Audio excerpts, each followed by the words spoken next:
Hi guys and welcome to our YouTube channel One to Step. Today I'm here with another new video to show you guys on how you can give the access of your files to someone else directly from your Google Drive. First of all you have to do is log in into Google Drive and select the file or folder that you want to give access to. Now after that, all you have to do is simply select the file right like this one. Let's say this is the one that I'm going to be giving access to someone. Now all you have to do is click on the three dots or simply right click on the file. After that, go into the share option. From here, click on the share option again.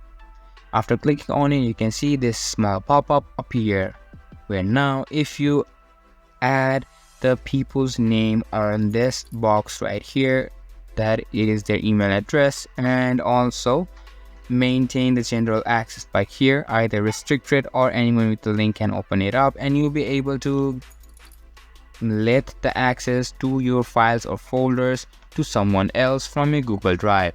After that, simply click on done and the access giving of your files will be done from your Google Drive. This was for this video, and I hope you guys find our video helpful. If you do, make sure to leave a like, subscribe to our YouTube channel and hit the bell notification. And don't forget to drop a comment or review. And for more content like this, see you guys in our next video. Thank you for watching.